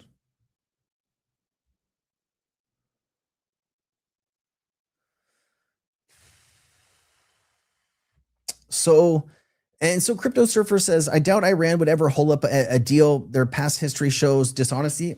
I mean, you could definitely say that, right? And it's really hard because, who are you really now dealing with, right? If you listen to the reports that they've really targeted a lot of the senior leadership there, and it's kind of new people taking over. And there was a deal under the Obama administration that Trump pulled out of. And I don't know, man. I think you could say both sides didn't live up to their end of that deal. So it's not one country is right over the other. I think both countries are kind of in this really weird predicament now. And a lot of people have died. And are we better off here? I don't know. Some would argue that we're not, and some would argue that we are. So it's a very complicated situation, and it's getting more complicated by the day. How's it, Sensei? You ever do meetups on Oahu? So I have met up with people to do lunch and maybe some barbecues and things like that. If you want to reach out to me, you can send me an email, and my wife might want a little bit of information on who I'm meeting, and I probably want to meet you in like a public place just in case. But yeah, I've met up with several people, and I've been okay so far. So yeah, man, let me know. Sensei, you're making 60K a month on your channel. You're printing money, kid. You're rich. You ain't feeling nothing. 60K? I would say I don't think I've ever made that much money on YouTube for my channel. Right now with views down, it's much less than that. It's much less than that. But I think most people don't realize that for 2 years, over 2 years, I lost money to run this channel, right? Because you don't make money. It took me a full year. It took me from September 20th. Was it 2020? Was it 23? It's been 3.5 years. Let's go back half a year, 2025. It's 2022. So between September 2022 and 2023, I got 1 million total views. Okay. And you're not making money. And so it took me a full 2 years and 2 months to even make a little bit of profit on the channel. And then views exploded. And then I could actually pay my bills for committing all of my time. Because you got to imagine, I don't do anything else. I spend my entire life compiling all of this information, putting it out for you. And so, should I be compensated for that time? I hope so, right? Like, if not, I'll be out on the street and then I got no information for you. So I appreciate everybody that sends donations and supports the channel. And I will continue to work as hard as I can to make sure that you have the right current information every single day. And I will give you everything I've got. And if that allows me to live comfortably, then I'm good with that, right? And I hope you're good with that too, right? And I appreciate you. We're talking about the war. We're talking about the war, and it's very difficult to talk about the war without talking about that. And we're really not talking like too much politics. We're just trying to try to figure out like what's going on, and that's a complicated conversation. And not everybody's going to appreciate talking about that, and I get it. But I am trying to have an honest conversation with people when they ask and questions that are going to impact their lives. And I think, we gotta have those conversations when it's time, right? And I appreciate you bringing that up. Sensei, every month you could make 75,000 XRP. How much you make off YouTube? Once again, that not quite, but I appreciate you. And thank you for looking out after that. I love you, Bill. Thank you, man.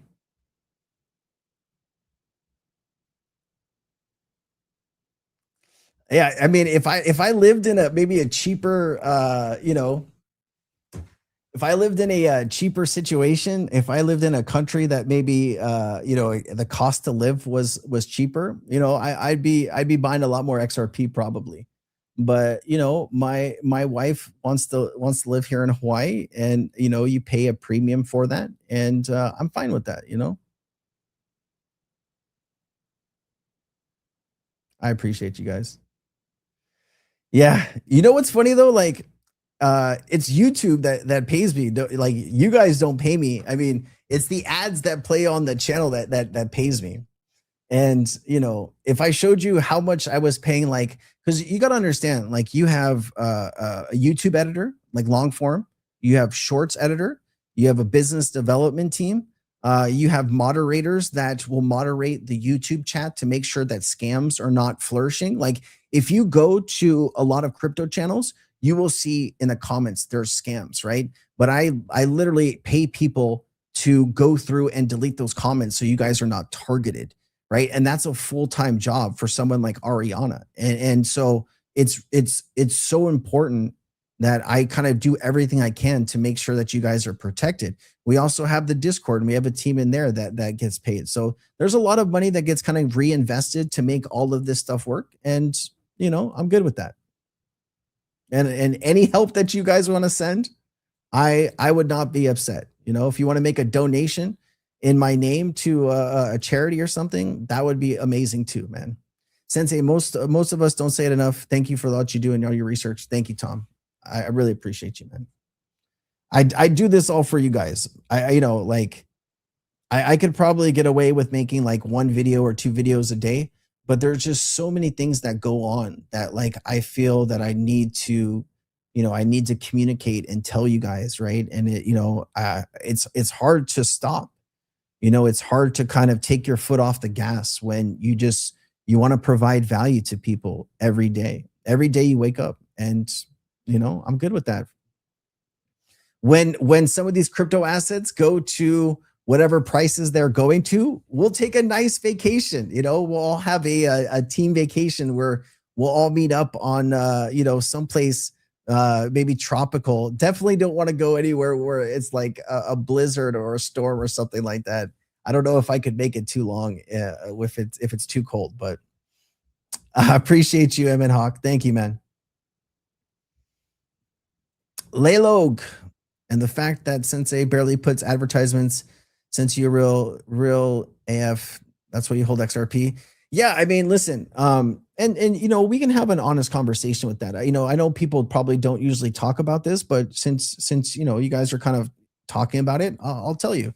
There's a lot of companies that approach the channel to work with, and we choose to work with a very limited number of reputable companies because the crypto space is filled with a lot of people that want to get in front of you. And I really want to make sure I limit that. When you come in, you watch a video, I want to make sure that you're not interrupted 2 minutes with a video, like an ad every other video.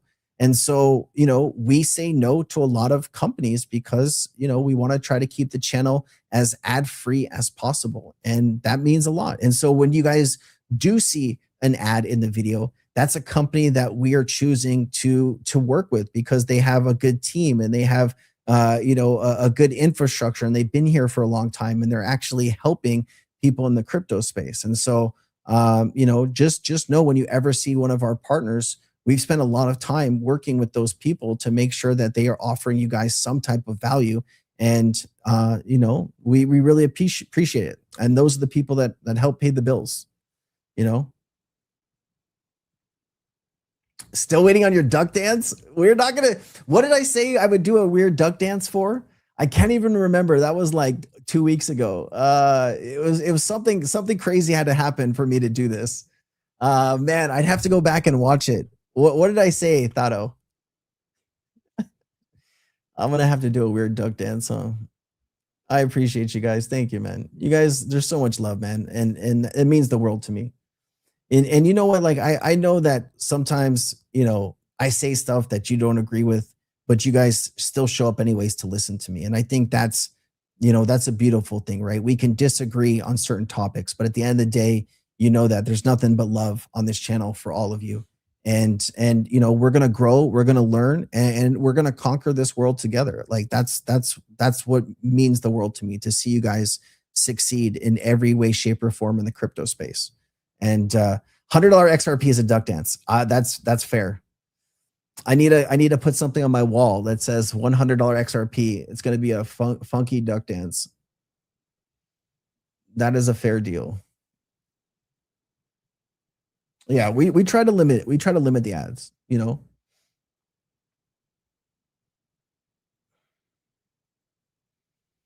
Rocky Mountain jeans, honorable mention.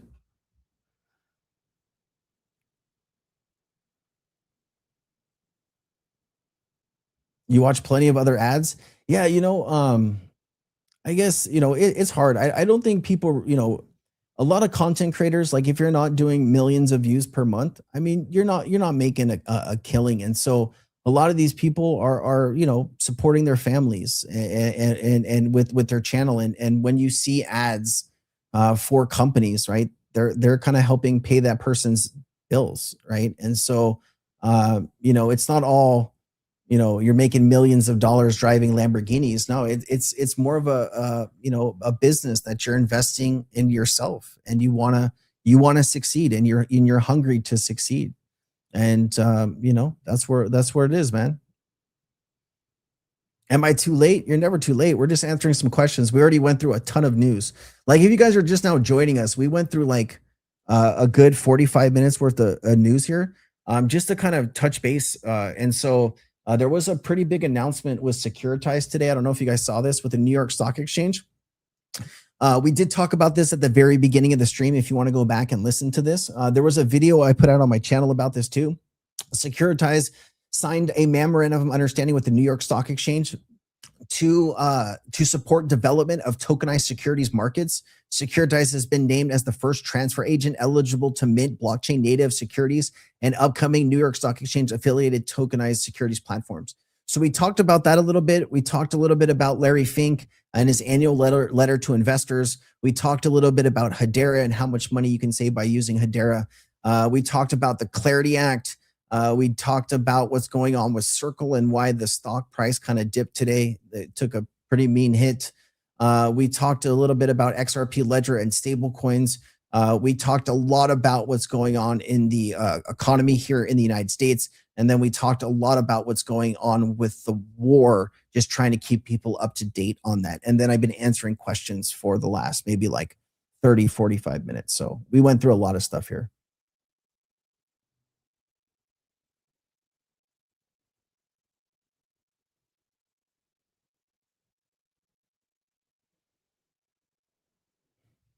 Duchess Prince mod yet? Duchess Prince mod you yet? Market cap doesn't apply to DLTs. People have made that argument, and yes, you are right that if you look at a market cap of a stock, it's different from the market cap of a token. That is an accurate statement. You're the most popular by a mile, Chipper. Chipper is pretty popular. Chipper's a mod on like a bunch of different channels, isn't he? That's why he's a trusted individual. Looking forward to the crypto market exploding and your channel and others getting thousands of live viewers. Dave, like when the market was a little bit better, we were doing like 1,500, 2,000 average a stream. We're at about 800 now. There's 520 watching on X and there's 295 on YouTube. So, there's still a decent amount of people watching. But yeah, I think we had a stream. It was crazy. I think we had a stream where we hit like 6,000 people watching or something like that. It was like 6,000 or 7,000. That was a really cool moment. I was freaking out. Like I was taking a picture. I was sending it to my team. I was like, oh my God, look. We'll get back there, guys. What do I think about Jake? What do I think about Jake and Dag's Uphold partnership? I've heard through the grapevine that Jake and his company have like a standing deal or something with Uphold. So if they're offering services to Jake's company's people, and people are getting value from the services, I think that's great. I really like working with Uphold and their team, and I think they have a great reputation, and they're coming out with all kinds of just new things. And I'm thankful to be working with their team. And so, if they're able to bring more value to Jake's community, they're going to do that, man. And so I'm glad to see it.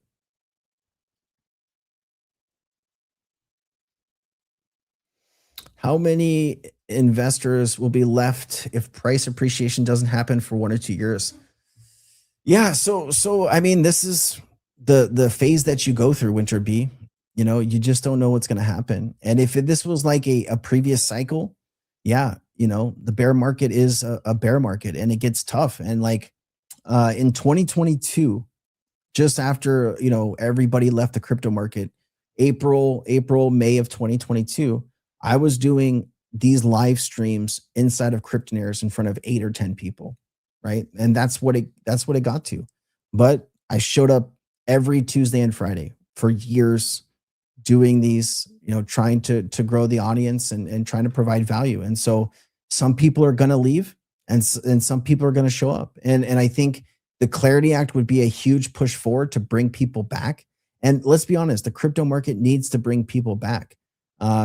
You also just need some economic stability, man. Like if we stopped, doing these crazy things that had these big swings, maybe we could get on our feet and we could really start building some higher prices on some of these assets. And whether it's going to be retail coming back to set those higher prices, or whether that's going to have to rely on institutions to do that, it's going to be rough for some crypto investors, and we're just going to have to get through it. We don't know how long it's going to be, but I'll be here, whether it's 6 months or the 2 years. Hopefully it's not the 2 years.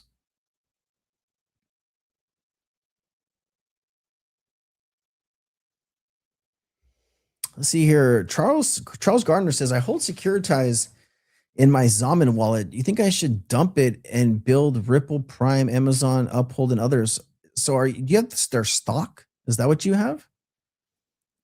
I don't know too much about stock, Charles. I don't think I could be helpful to you, but all of those companies that you mentioned, man, I mean, seem like pretty good companies.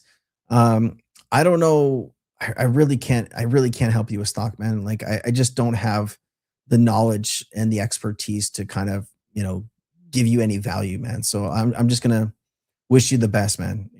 I know there's a lot of good companies, and I really don't know how to help you there. Duchess of Elements, new member. Love that. Thank you so much. Great to have you back. Great to have you back.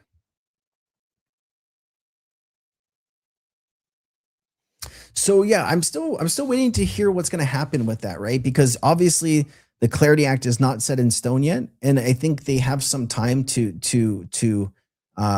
figure it out. It's just what the banks want to move forward, it sounds like. So it's not going to hit right away. So they'll probably still be able to offer yield. Obviously, I cannot speak for what Uphold's going to do every day in their offers that they're going to offer people. But I think no matter what, they're going to find new and creative ways to make sure that they offer value to the Uphold customers. And I wouldn't bet against the Uphold team, man. They're working on so many really cool and unique things that are really going to help people. And so I'm really looking forward to hearing and seeing those things announced. Is that oh, I thought that was a little like snail. It was a little. April 6th to 10th, Moon Week.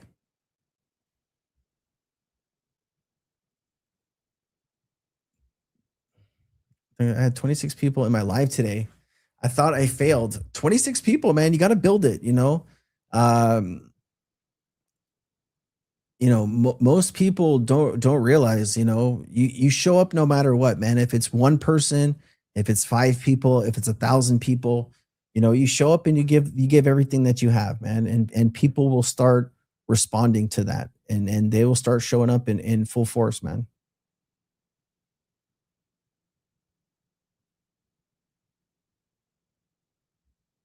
Let's see here. Frank says, how long do you think XRP hits $50? I don't know, Frank. I really don't, man.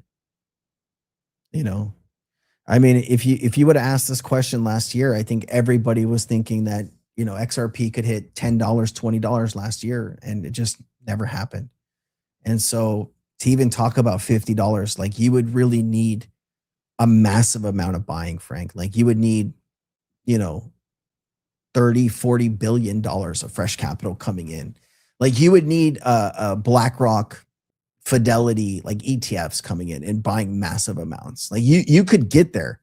Don't get me wrong. Like, I truly believe you can get there. Something else that could launch the price is you know, if not ETFs, it could just be an announcement that kind of reshapes how people think about, you know, XRP. Like, if the US government announced some type of partnership or something massive that would, you know, cause millions of new people to come in and want to buy XRP, that would do some pretty big, that would have a pretty big impact. I don't see us going to $50. Like, we need to hit $5, right? We need to set a new high before we could even talk about $50, right? And it could be a long wait, man. And it could happen quick. I just don't know. What are you dying to know, Gregory? What did I miss? Give us the news. Okay. Are we talking about, so just really quickly, Securitize announced a partnership with the New York Stock Exchange, they're the first transfer agent to help them tokenize securities. The Clarity Act, you had, there's a new draft of the Clarity Act that was kind of kept under wraps in the Senate, in the GOP side, that was kind of released to crypto companies, got a chance to look at it. Banks got a chance to look at it. It looks like some of the verbiage was changed in there. It looks like you're not going to be able to have, if the Clarity Act passes with what we know here, it looks like you're not going to be able to just hold a stablecoin and get idle rewards. You're going to have to stake it or do something else. But there is only about 3 months left in the year before midterms that senators will be able to vote on stuff. And if they do not get the Clarity Act out of the committee and onto the full Senate floor for a vote in early to mid-April, it might not get done. So they're saying, the White House, Patrick Witt, and some of the senators are saying that they've reached an agreement, but, you know, we won't really know until the committee actually votes on it, and then the full Senate would need to vote on it. So, yeah, man. Delta just suspended specialty services for members of Congress. Yeah, I saw that. I think they all did, right? I think they all did that, man. Rusty Sensei, for people in the US, if using companies like Uphold, why would they bother buying stablecoins if they get paid on US dollars in there anyway? I think, you know, some people are wanting to hold different products, right? You know, I can't really tell you why somebody wants to do a certain thing over another product, but it seems like if you are in a country that the currency is fluctuating and you just want to hold something a little bit more stable, and you think the US dollar is more stable than your currency, then you're going to be able to hold that specific currency. Now, there is all kinds of other financial products that do earn yield. And so we would need to kind of narrow down which product you're talking about and kind of look at both sides of that. But they do here. Let me just hold on. Let me just take this down here real quick. They do have, where is it? Yeah, earn up to 3.75 APY on your US dollar balance, no lockups, no monthly fees, FDIC insured. When you click to learn more, an industry leading offer for US dollar, how you can earn a balance 10,000 US dollar interest account. So it's an interest account that earns 3.75. It's not a stable coin, right? National average savings rate 0.59 APY. For the first time at Uphold, you can earn 3.75 APY on your US dollar balance by moving funds to a US dollar interest account. And so, of course, they have, all of the terms. It is FDIC insured, no lockup periods, $1 minimum, all in with Uphold app.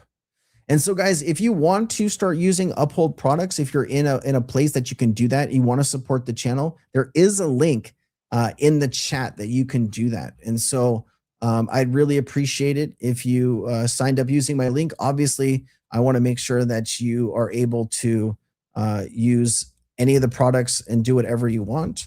But I know that Uphold has a lot of really cool things up their sleeve that is going to be dropping here. And I think they just dropped a new announcement today. They just don't want partners talking about it until, it has a chance to kind of work its way through. So I'll be talking about it here probably next week when I can.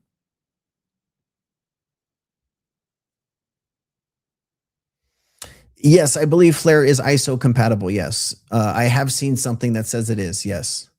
I think if you go on CoinMarketCap and you look at ISO 20022, you will see Flare there. Yeah.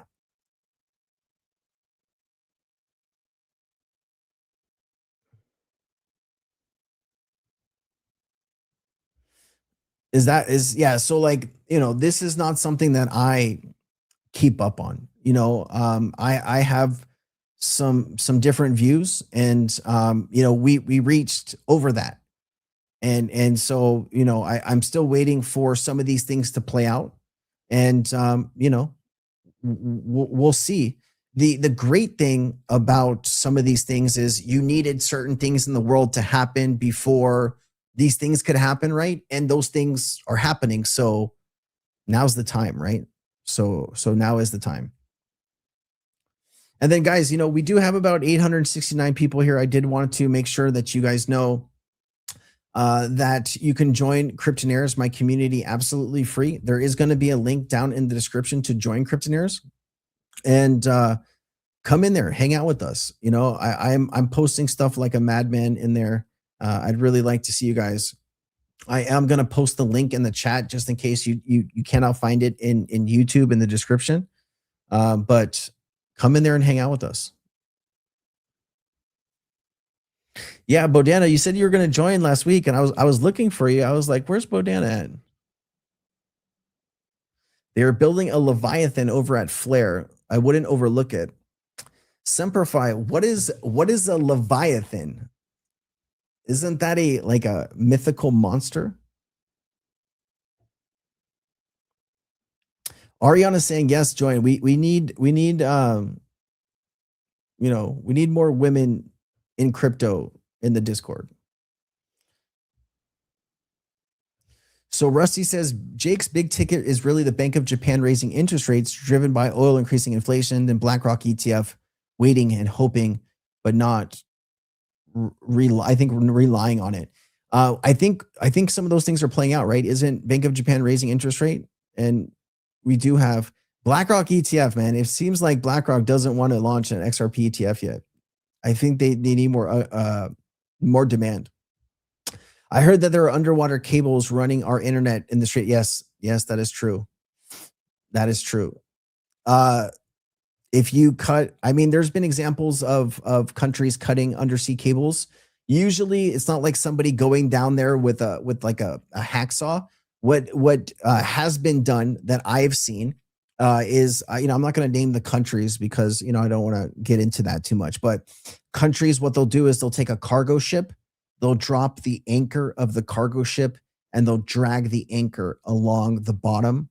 And that's how they sever the thing. Obviously, if you want to get really into it, you could deploy a special forces team with scuba gear. They could go down, or a submarine, they could go down and plant explosives and do it kind of the old fashioned James Bond way. But the way that I've seen recently is using cargo ships and the anchor to sever the wires. They're thick, right? They're huge cables. But that's how they do it. Bank of Japan holding. Valerie just joined. Love to see that. Yeah, you guys jump on in there, but make sure you guys Discord's just like Twitter, is just like YouTube. Somebody's in there claiming to be me, like sending you DMs on Discord. You just make sure that you're talking to the real me. My screen name says that I will never DM you. So if you're getting a DM from somebody that's saying I'll never DM you, just make sure. Like the last thing I want to see anybody hurt or scammed or something like that. So, just always double check. You're talking to the real me, and the way that you do that is go into the Discord. At the top of the right of the Discord, you'll see the admin, and my name will be under the admin. Okay. Yep. Yeah. I mean, if they want to get those cables cut, they'll find a way, guys. Like, you got to remember, like, and I cannot speak to what their capabilities are, but you got to remember that this country has been threatened by U.S. presidents for decades, and they kind of knew what battle that they were going to have to fight, and they are prepared in some respects to fight that battle. All right. And, you can have air superiority, but there's still drones and missiles getting through. I mean, if you just go on Twitter, your whole feed on Twitter is now taken over with war content. It's kind of frustrating. Like, I have to go now search for crypto content because my whole feed is now war content, which is kind of frustrating.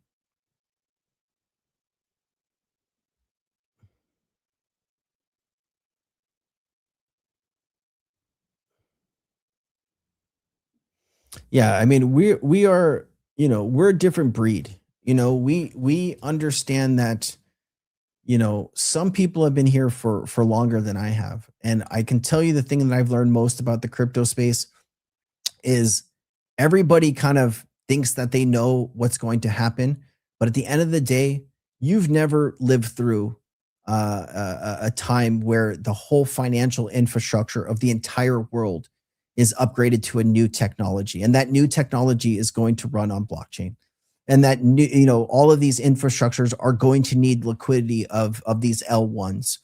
And I mean, just last year you had $33 trillion in stablecoin payments, and that's without mass adoption. So, where this is heading is a place that most people are going to be shocked. And there's going to be some assets that are worth maybe a quarter today or $1 today that are going to go to thousands of dollars per token, just like Bitcoin went from $100 or $1 to 100,000, right?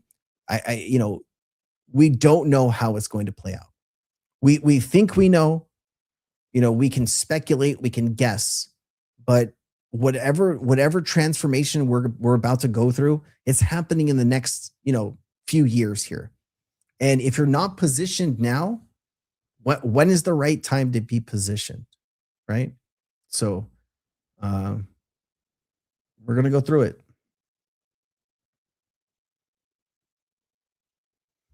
If they cut Elon and Jeff Bezos will run the world, who has better satellites than the Kraken runs on AWS alone. I mean, I think it's more than just internet, right? It's traffic and how things get across the world. And I won't begin to be an expert on that stuff. I don't know. But you hope you're not giving Elon Musk more power. Like, somebody like that shouldn't have as much power as they do. And he has too much. Is crypto replacing the US dollar? No, crypto is not replacing the US dollar. Now, there might become a time that the US dollar transforms into something else. It does feel like the world is trying to de-dollarize, but I think that's a much slower process than people realize. I don't know, crypto really kind of supports the US dollar because most stable coins are backed by US treasuries. And so, in fact, you are kind of backing the US dollar when you are expanding the stablecoin market.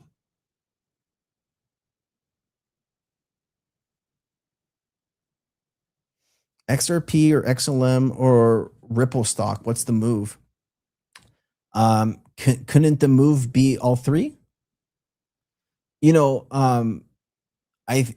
you think that XRP and Ripple are going to be successful, having both of them probably wouldn't hurt. And if you think XLM is going to be successful, having some XLM wouldn't hurt. There's a lot of crypto assets that I think will still be here in 5 to 10 years. And, XRP, XLM, that's definitely two.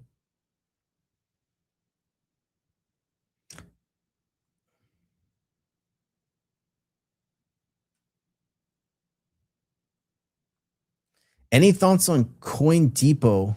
Would love to get some yield on XRP. Kenny, Coin Depot, I think that's, let me see, is that the right company? They've reached out to me a bunch of times, and we just, I get nervous when I see, yeah. So let me just pull this up.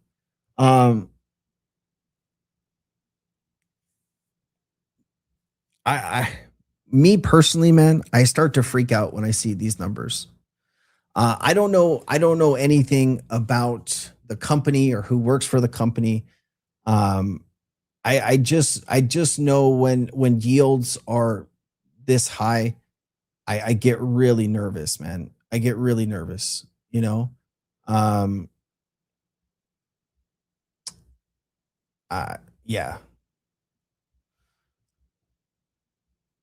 I don't know what to tell you, man. I probably wouldn't anything that feels too good to be true. I've kind of learned in my life that usually it's too good to be true. But I really don't know enough about them or their specific products. But like I don't like giving my crypto to somebody else, because if something happens, I can't get that crypto back. And sometimes we chase things, and we probably shouldn't chase those things, and we end up losing in the end, right? And so, you just got to be very, very careful, man. Even companies that are legit and have good products, still things can happen to those companies. And so what I would do is I would find out what happens if something happens to the company. Do you have any recourse to get your crypto back? And how long does it take to do that? That's the type of thing that you should probably look into if you're gonna do any type of company like that.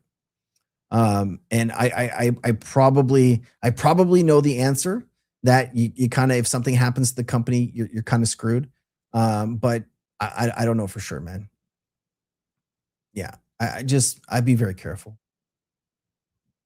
Yeah, that company has reached out to me for like a year now, and like I've been reluctant to it's multiple companies that offer similar products, and I've just not felt comfortable to put my name on something like that. I have no control. I have no control there, and it would break my heart to see something bad happen to any of you. And so you just got to be careful in crypto. You got to be careful.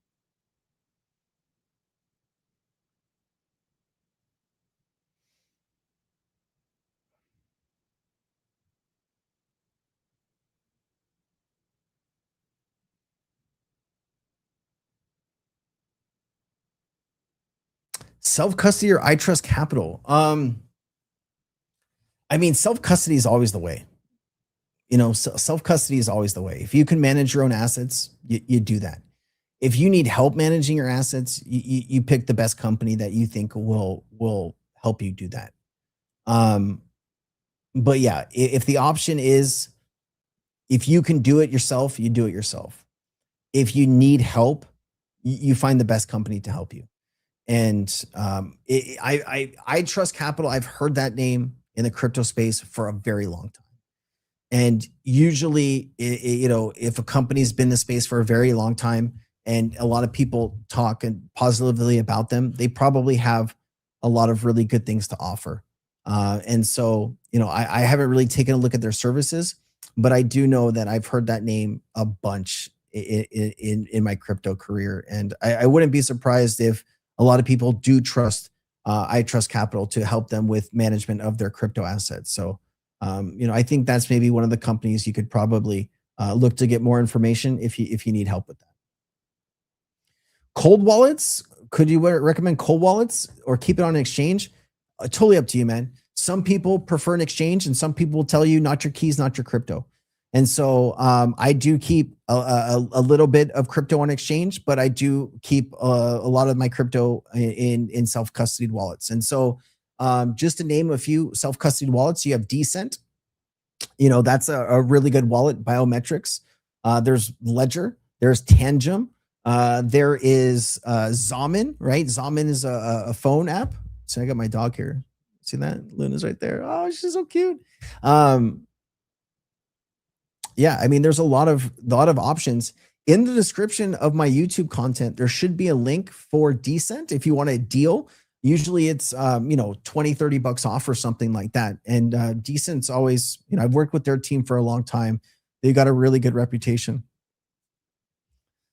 All right, Jordan. Yeah, we're gonna end here probably. All right, guys. Listen, it's been 2 hours. I love you to death. I know we got 900 people watching. I'd love to stay longer, but I do have a date with my dog. She is gonna want to go outside. It's been raining the last few weeks here. Join Kryptonaires. Thank you for your time. Thank you for your donations. Thank you for your questions. It is an honor to spend this time with you every single week. I will be back here on Friday. Show up. I'll bring you a ton of new information. I'll answer as many of your questions as I can. And keep watching the content. Always support it with the like. And if you have a comment, please let us know. And you mean the world to me. Thank you so much for everything. All right. All right, guys. Aloha.